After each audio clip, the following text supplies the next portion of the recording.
Good day po, teachers and other government employees. So welcome back po dito sa Learning Pal, kung saan po tayo nag-share ng latest DepEd news and updates and free learning resources. So ngayon po, i-share ko po sa inyo kung paano po tayo makaka-avail. Ito pong bago pong program ng Pag-ibig. Ito pong 4PH or Pambansang Pabahay Program ng Pag-ibig. So, paano nga po mag-apply sa maganda po itong oportunidad para po tayo magkaroon ng sariling bahay? So, first po is, kailangan nyo pong pumunta sa Pag-ibig website. So, kapag kayo po ay nasa Pag-ibig website, at i-click nyo po, ay may makikita po kayong Pambansang Pabahay para sa Pilipino 4PH para po tayo magkaroon ng bahay. So, click po natin itong read more para malaman po natin yung kanyang details. So, sabi po dito, sa Pambansang Pabahay para sa Pilipino Housing 4PH program ng Department of Human Settlements and Urban Development, mas abot kaya na ang pabahay para sa mga Pag-ibig members. So, magandang balita po ito. So, ano-ano mga pakinabang kapag nag-avail po tayo ng 4PH program? So, una po is mura raw ang housing units dahil may price subsidy at mababang monthly payments.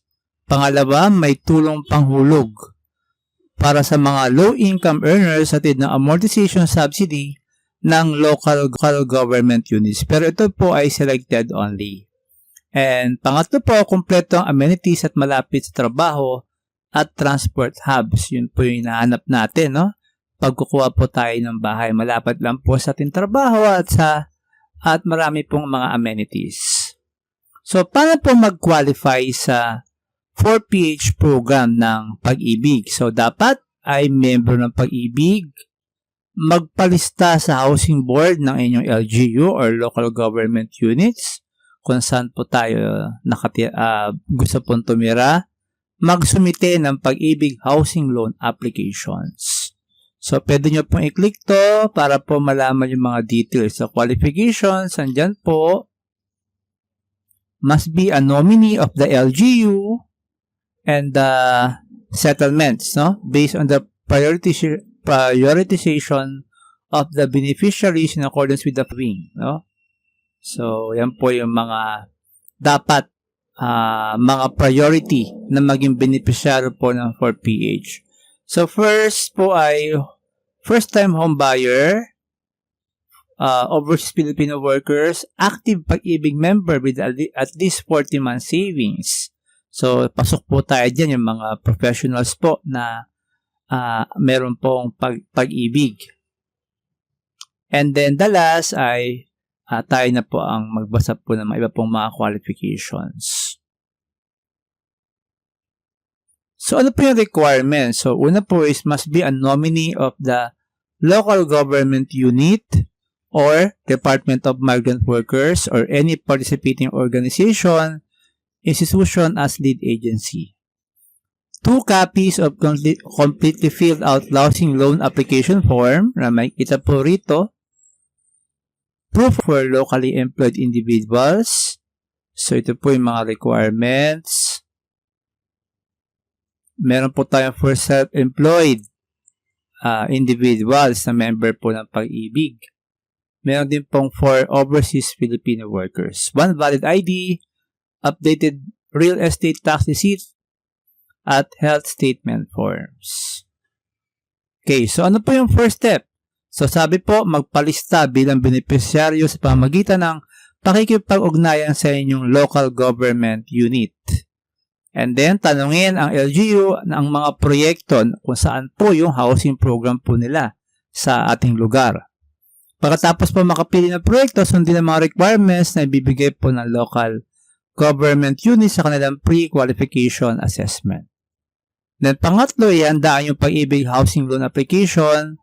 Pagkatapos ito ay sumite ng LGU ang listahan ng qualified applicant sa Pag-ibig Fund para masimula na ang assessment at proseso ng pag-approve ng yung Pag-ibig housing loan. At pang-apat, ang LGU magkasagawa ng free qualification assessment upang makasama ang inyong pangalan sa opisyal na listahan ng mga benepisyaryo ng 4PH.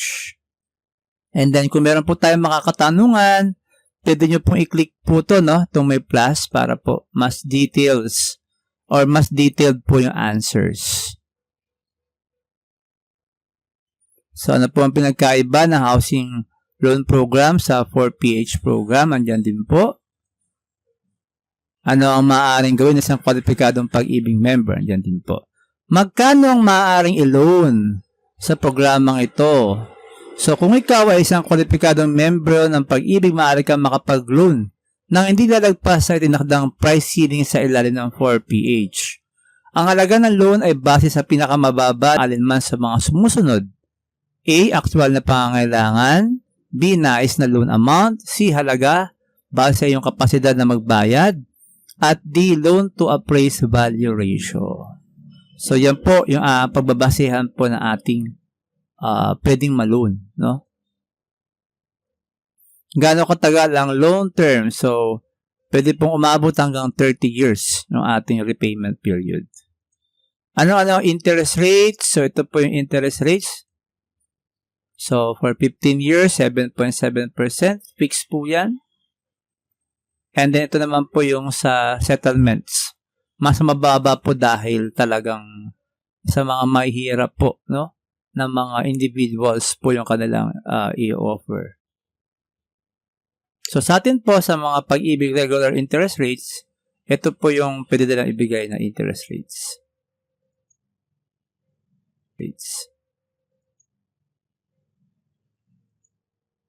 So, ang tanong po ay saan po makikita yung mga lugar kung saan may 4PH program at pwede tayong pumunta, no, sa ating local government unit. So, punta lang po tayo sa taas.